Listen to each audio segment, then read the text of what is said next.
o ministro Gilmar Mendes se pronunciou sobre sua decisão que altera o rito de impeachment de ministros do STF. A alteração é que, segundo a lei, qualquer pessoa pode pedir o impeachment dos ministros ao Senado. E, segundo a decisão de Gilmar Mendes, não. Somente a Procuradoria-Geral da República passa a ter o direito de fazer isso. Segundo o ministro, há uma excessiva politização do assunto. Vamos ver. Acho que há 50 pedidos de impeachment em relação... 81, só 50 só pelo Alexandre de Moraes. Exatamente, 50 em relação ao ministro Alexandre de Moraes, 16 em relação ao ministro Flávio Dino e assim por diante. Então, são números muito expressivos. E, em geral, até conversava recentemente com o ministro Flávio Dino, os impeachments têm alvo, foco, ações tipicamente judiciais, decisões que são tomadas pelos juízes no exercício da sua função. Os casos do ministro Flávio Dino, imagino que também do ministro Moraes, foram levados ao Senado, mas atos que já foram referendados pelo plenário do Supremo. Portanto, há aqui uma excessiva politização dessa temática. Bom, vamos ouvir agora o que diz outro ministro sobre essa decisão, Flávio Dino. De um modo geral, o que vejo é que há um equívoco em torno de um xingamento. Tem dois xingamentos que eu acho muito curiosos em relação ao debate sobre o judiciário. Um é o monocrático e o outro é o ativista. São dois xingamentos destituídos assim, de conteúdo. Por quê? Vejam, o Alexandre é o relator do inquérito que nunca acaba, impeachment dele. Mas quem abriu o inquérito foi o Toffoli. E quem é o relator? Ele. E quem confirmou o inquérito? O plenário do Supremo. Plenário. Não foi monocrático. E quem pede arquivamento de inquérito? É o PGR. Aí só pede impeachment do Alexandre. Olha, presta atenção no que Flávio Dino fez aqui. Ele colocou na roda da discussão de impeachment um nome que não estava, que é o do ministro Dias Toffoli. Não tem razão nenhuma para ele colocar só esse nome. Porque quais eram os nomes que estavam na roda? Gilmar Mendes, porque tomou a decisão, e Alexandre de Moraes, que é porque tem o maior número de pedidos de impeachment. Isso é um assunto nacional. O que ele tem que enfiar o nome do ministro Toffoli no meio dessa história? Vamos relembrar o que a gente disse ontem aqui no Papo Antagonista sobre isso. É que isso reacende a vontade de fazer um impeachment de um ministro do STF. Além de tudo isso. Eles se encaminham para isso. Se encaminham para isso. É uma coisa que 15 anos atrás, quando eu trabalhei lá, eles estavam começando a aparecer mais. Você lembra que a época que eles começaram a ficar dando muita entrevista? Que era na presidência do ministro Gilmar. Lembra que ele falava bastante? Até ele não se falava, é verdade. As pessoas comentavam que dava muita entrevista, aí os outros começaram a falar mais, porque antes o que a gente via dos ministros era o quê? Era corte na TV Justiça, do voto. Essa coisa de dar entrevista... A criação da TV Justiça também soltou o ego ali, né? Mas a criação da TV Justiça foi na presidência do ministro Maurício Correia. Nossa, é verdade. Lá de trás. No começo da TV paga, 96. Isso. Aí o que acontece? Maurício Correia, minto. Maurício Correia foi à rádio. Foi na presidência do ministro Marco Aurélio Mello que se criou. E aí o que a gente teve? Uma fase muito midiática que já se brincava. Isso aqui vai acabar tendo o primeiro impeachment de ministro do Supremo. Aliás, tem um bolão de um povo de Brasília, do primeiro, o meu voto do bolão, que eu pus a dinheiro, inclusive. 15 anos atrás, mas eu vou cobrar. Eu não vou falar, mas porque o meu tá válido. Eu acho que eu sei quem é. Quem que você acha que vai ser o primeiro? E ó, agora eu vou me enroscar, porque foi onde eu pus. Porque eu acho Eu que votaria nele também. na É o mais verdade, fraco ali. é o que vai ser visto com a reputação mais fraca. Isso parece que está se encaminhando no Brasil para um momento político em que vão ter de empichar um ministro do STF. Pois é, isso foi o que a gente falou ontem aqui. A gente falou isso ontem. E hoje, o ministro Flávio Dino enfiou o nome do ministro Toffoli nessa discussão toda. Vamos, então, ao que aconteceu no dia de hoje. O advogado-geral da União, Jorge Messias, indicado pelo presidente Lula a uma vaga no Supremo, fez um pedido de reconsideração da decisão do ministro Gilmar Mendes. O ministro Gilmar Mendes arrepiou com ele no pedido. Vamos dar uma olhada. A submissão dos magistrados dos tribunais superiores a um regime de responsabilização incompatível com o texto constitucional representa um grave comprometimento da independência judicial, o que denota a extrema urgência de que se reveste a medida. E aí vamos dar uma olhada. Ele está falando em extrema urgência. Olha o que o ministro Gilmar escreveu do Jorge Messias. Vamos dar uma olhada. Ele primeiro diz: no dia 17 de setembro, adotei o rito previsto requisitando informações no prazo de 5 dias e, na sequência, abrindo vista ao advogado-geral da União e ao procurador-geral da República no prazo comum de 5 dias. Então, ele abre para ouvir todo mundo e dá 5 dias para cada um se apresentar, tá? O Senado Federal e o presidente da República peticionaram com as informações que entenderam pertinentes, que aí é o pedido de informação. Aí quem ele pediu manifestação? O Procurador-Geral da República apresentou seu parecer no dia 9 de outubro. Gente, olha o desleixo, é 17 de setembro, mas enfim, apresentou lá no dia 9 de outubro seu parecer. Agora vem a paulada. O advogado-geral da União, por sua vez, como certificado pela Secretaria Judiciária do Supremo Tribunal Federal, não se manifestou nos autos. Olha isso. Aí ele fala que ontem, por reputar preenchidos os requisitos legais atinentes ao fumus boni iuris e periculum in mora, que são depois eu falo disso, são as preliminares necessárias, ele deu a sua decisão. E aí diz o seguinte: na mesma data, após o transcurso de quase 2 meses do prazo assinalado, o advogado-geral da União se manifestou nos autos, tá? Ele deu um sabão, um esfrega no Jorge Messias nessa história, até porque ele não cumpriu a obrigação de apresentar no prazo e depois veio com um negócio chamado pedido de reconsideração, que não existe no ordenamento jurídico brasileiro. E aí tem que separar as coisas. A decisão do ministro Gilmar é absurda? Mas a gente também tem um artigo, né, Duda, hoje no Antagonista. Quem que fez? Não sei se está falando do meu artigo, que eu comento isso. Que a decisão o pedido do Jorge Messias não vale nada, é isso? É isso. Eu tinha falado na hora com o Wilson Lima, porque eu não tinha entendido. A manifestação do ministro Gilmar não é o protocolo de você escrever as coisas no STF, tá?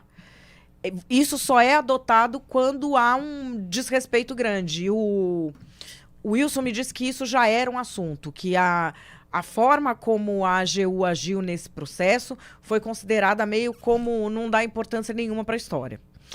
Agora vamos ao comentário do senador Sérgio Moro sobre o tema. A decisão do ministro Gilmar Mendes, monocrática, de praticamente impedir que qualquer cidadão possa apresentar um pedido de impeachment de ministro supremo é inaceitável. Ninguém está acima da lei. E o cidadão pode pedir impeachment até de presidente da República. Por que não de ministro do STF? Invalidar uma lei que é de 1950. que nunca ninguém questionou por esse motivo. Olha, na primeira Constituição brasileira, de 1824, ainda no Império, se dizia que o imperador era imune, que ele não poderia jamais ser responsabilizado pelos seus atos. Nós não queremos 11 imperadores do Brasil, nós queremos 11 ministros supremos, submetidos à lei como todo e qualquer outro cidadão, assim como os senadores, assim como os deputados, assim como o presidente da República. Ninguém pode ser blindado das consequências do seu ato.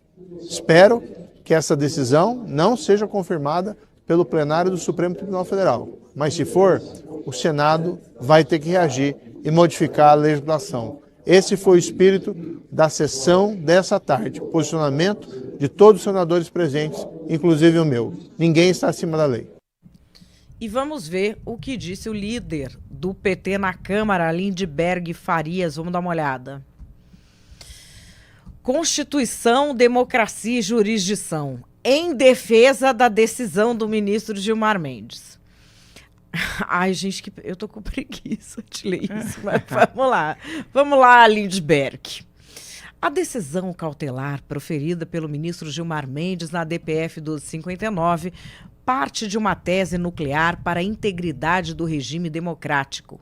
O impeachment não pode ser convertido em instrumento de intimidação, retaliação ou coerção política contra o poder judiciário, sobretudo quando direcionado ao conteúdo de decisões jurisdicionais legítimas. Ai, gente, eu acho essa já demos por lida, né? Então, Lindbergh, o que ele está falando? Que ele, sendo líder do partido, que pede impeachment, até de cachorro que passar na frente do Congresso, não teve um presidente que não pediu impeachment, pediram impeachment do Itamar Franco e expulsaram a gente do partido porque pediram impeachment do Collor e o PT era contra o impeachment do Collor. Teve isso também. Mas, fora do Collor, eles pediram impeachment de todo mundo, que não era do PT. Mas os outros pedir impeachment aí é golpe. É isso. Dessa salada toda, Duda, o que você destaca? Porque virou uma confusão danada. Sim. E acho que não está indo por um bom caminho essa história, não, Não, né? péssimo caminho. E aí o que está acontecendo é que, além da gente ter essa decisão do Gilmar Mendes de atropelar a Constituição, uma decisão monocrática ali dele, ok, que pode ser referendada ou não, mas é uma decisão monocrática, liminar também, que não faz sentido, né? Você só pode fazer uma liminar quando você tem algum caso, algum processo acontecendo, não tem nenhum, né? Ele faz uma liminar que cai do espaço, né? Ali nessa história, e aí vem o Jorge Messias, da AGU, com esse pedido, então, de reconsideração. E aí também, ainda que o Jorge Messias pode até estar bem intencionado de conseguir tentar barrar essa decisão do Gilmar, que é nociva para a democracia brasileira, mas o Jorge Messias também, quando ele faz isso, não é função da AGU avaliar ou fazer pedido de reconsideração de decisão do STF, né? Ele está extrapolando as funções constitucionais da AGU. Então, não é só o STF que desrespeita a Constituição, a AGU também, porque a AGU serve para defender a União, né? Ou para dar ali, fazer uma consultoria para o Poder Executivo. E nesse caso, a União não é afetada nessa história, não é prejudicada. A União como Estado brasileiro não tem nada a ver com isso, né? Quem é prejudicado nessa história é o Senado. Então, caberia ao Senado, a assessoria jurídica do Senado, tentar fazer alguma coisa, ou a população brasileira, talvez aí com o Ministério Público, né? Com alguma ação, alguma coisa desse tipo, mas não a AGU do Messias. E o Messias, quando ele faz isso, e o artigo que eu publiquei hoje à tarde na Cruzoé é que o pedido de Jorge Messias a Gilmar Mendes não vale nada, é que ainda quando ele faz isso, ele está advogando em interesse próprio, porque é isso, ele quer fazer as pazes ali com o Senado para que tenha a sabatina dele aprovada, e aí ele entra nessa e ainda cita o Rodrigo Pacheco, que tem ali um projeto de lei para modificar a lei do impeachment, mas que ele faz isso também para tentar acalmar os ânimos no Senado para garantir a aprovação dele. Então, não só ele avança com funções que não são da AGU, como ainda usa a AGU em benefício próprio. E aí, enfim, acaba meio que se somando um erro do Gilmar ao erro do Messias, e mostra que a gente é um país que as instituições estão completamente fragilizadas. E você, Kertzmann, qual a sua impressão sobre tudo isso que está acontecendo? Bom, é óbvio que está tudo errado, e está tudo errado nos três poderes. Todos eles têm uma parcela gigantesca de culpa em toda essa barafunda institucional que o Brasil está metido. Todos eles, há muitos anos, vêm trabalhando contra a estabilidade democrática do Brasil, porque cada um desses poderes, de forma isolada, o tempo inteiro fica querendo trazer para si o máximo de benefícios, concentrar em si o máximo de poder, arrecadar o máximo possível, a despeito de tudo que possa acontecer. E aí, em um determinado momento, né, quando essas aspirações, quando esses desejos corporativistas se cruzam, se encontram, é óbvio que vai dar briga. A gente não pode, acho que não há como a gente determinar, e eu até escrevi isso numa coluna mais cedo hoje no Antagonista, né, o paradoxo do ovo e da galinha. Eu acho que é muito difícil a gente determinar em que momento o STF começou, para se proteger, a atacar o Poder Legislativo, ou o Poder Legislativo, incomodado com a atuação do STF de ativismo judicial, que começou a retaliar. Eu não sei, eu acho que ninguém consegue dizer quem começou essa briga toda.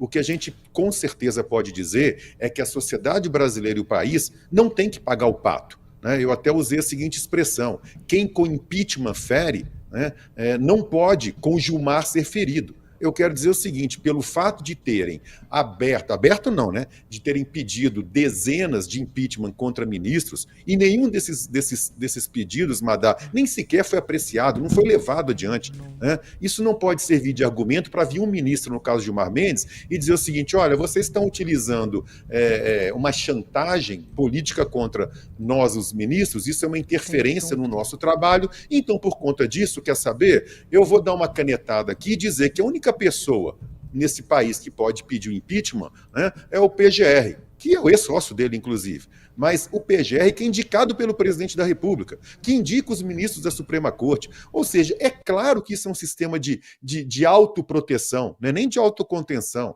é de autoproteção, né, prevendo, né, ou tentando, de alguma forma, blindarem-se, né, uns aos outros. Olha, eu tomo conta de vocês aqui, e o presidente Lula, ao nomear, ao indicar o Jorge Messias, assim como já fez com Cristiano Zanin, assim como já fez lá atrás com Dias Toffoli, assim como já fez com Ricardo Lewandowski, aí eu acho que não foi ele, foi a Dilma, mas enfim, eu estou falando do lulopetismo como todo, nesse momento em que um partido político tenta aparelhar a Suprema Corte, você tem agora a Suprema Corte numa espécie de conluio com essa mesma linha ideológica, com o mesmo partido, tentar circunscrever a eles mesmos quem pode ou quem não pode oferecer, né, uma denúncia ou fazer um pedido de impeachment contra o ministro. É claro que isso é completamente errado e indevido. A legislação brasileira, a lei brasileira faculta qualquer um, Madá. Pode ser eu, pode ser você, qualquer um, e pedir o impeachment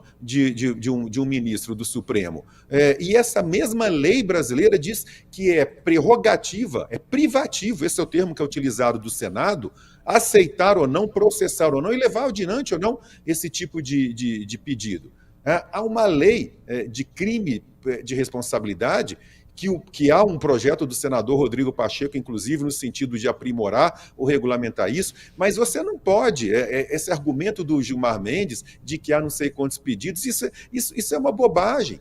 Porque se eu for lá no Senado e fizer um pedido de impeachment do Gilmar Mendes, eu tenho que fundamentar. E essa fundamentação ela tem que ter um amparo legal. Não é porque eu acho o Gilmar Mendes bonito ou feio, ou porque eu gostei ou não da maneira dele dar bom dia, que é facultado, né, ao Senado abrir um processo de impeachment. Já há uma certa proteção legal nesse sentido. Então é uma mera desculpa que ele está utilizando para poder caçar o direito de qualquer cidadão e caçar também a prerrogativa do Senado. Por isso que eu digo, está tudo errado.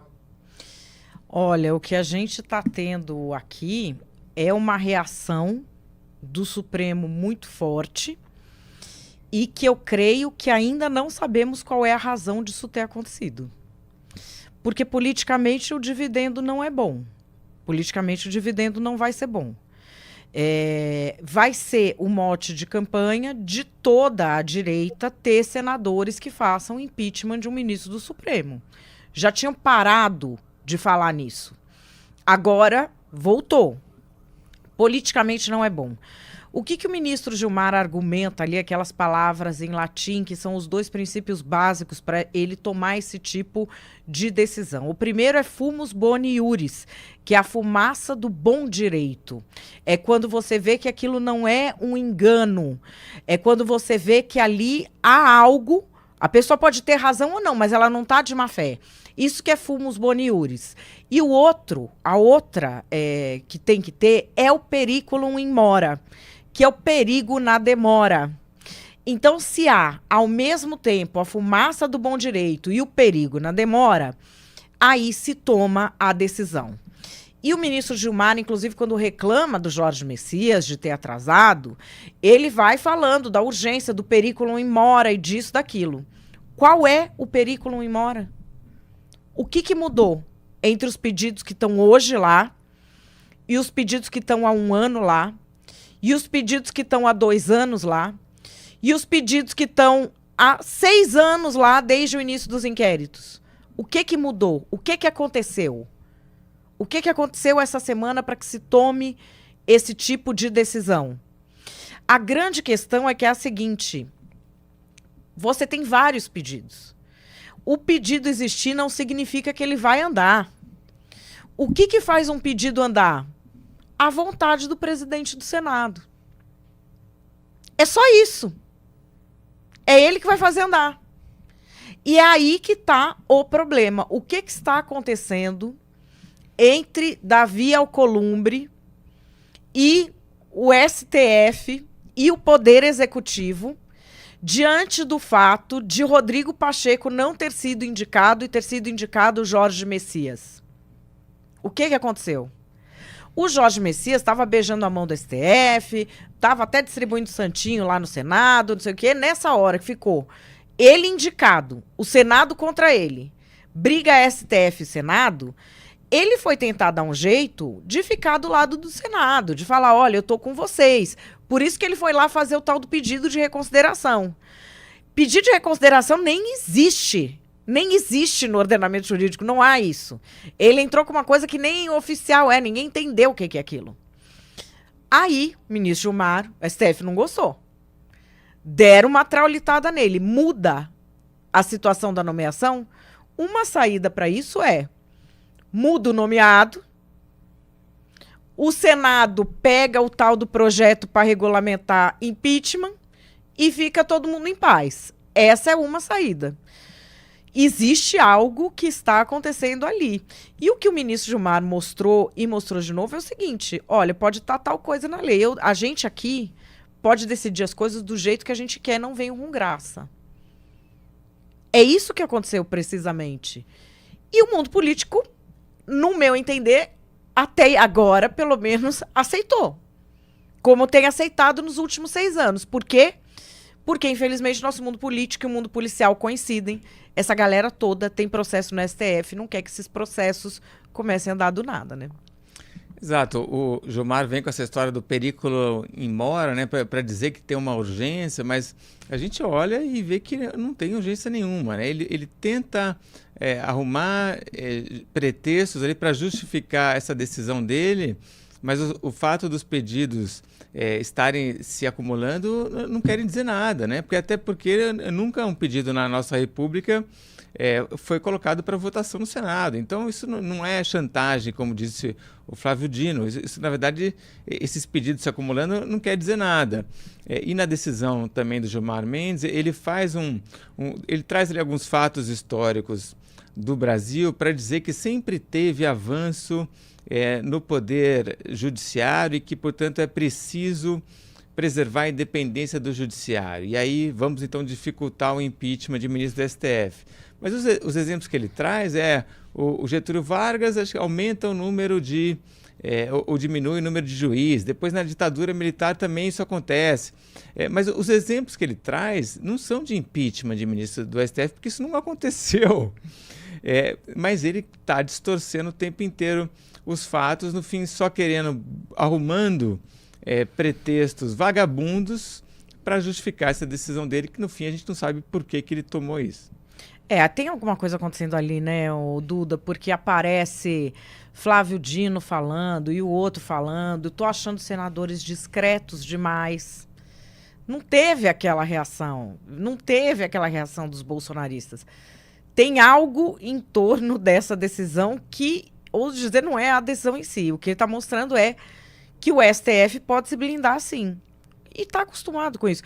E assim, uma outra coisa que ele conta é que o povo, apesar de conhecer os ministros do STF mais do que conhece os jogadores da seleção, não é só que não entende o que se passa lá, é muito pior, achar que entende. Porque quando a pessoa acha que entende uma coisa que ela não entende, ela nunca vai entender. E é com isso que eles contam com relação ao povo brasileiro. Por isso que não tem aula de organização política nas escolas, de como funciona o sistema político brasileiro, de como funciona a natureza do poder. Ministro Gilmar toma essa decisão, eu tenho certeza absoluta que a maioria das pessoas acha que é para se blindar. As pessoas vão achar isso. O que, para quem é do mundo político, chega a ser até divertido ver um adulto achar isso. O ministro vai sair no ano que vem, não dá nem tempo de empichar ele. Se começar impeachment hoje, não dá tempo de empichar o ministro Gilmar, até quando ele já vai sair. Não é por ele que ele está fazendo isso. E eu acho que eles contam muito com isso, né? A educação política das pessoas é pouca, a paixão do brasileiro na política, o brasileiro é emocionado, o brasileiro gosta de adjetivo, o brasileiro gosta de gente gritando, e enquanto isso as grandes raposas vão transformando o nosso país em terra de ninguém, né? E tem muito dos discursos dos ministros do STF sempre tentando desautorizar qualquer discussão, debate sobre o que acontece no STF, né?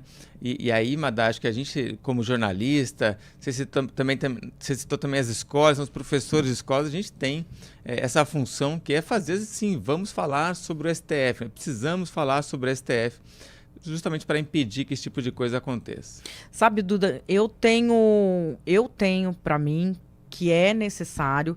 Gente, até na ditadura militar tinha isso, que é ensinar a organização do Estado brasileiro e como funciona na escola, como matéria obrigatória. É um absurdo que não tenha, e intuo que é de propósito mesmo que não tenha. Porque aí a pessoa fica a reboque, cair na mão de rede social de Lula, de Bolsonaro, esse mundo de influência picareta que eles botam aí. A pessoa fala 2, 3 palavras difíceis, dá um grito, sai um monte de gente acreditando, um picareta. Eles estão fazendo isso, tanto o PT quanto o bolsonarismo vivem disso. E só conseguem viver disso porque as pessoas não têm informação de qualidade na idade mais precoce.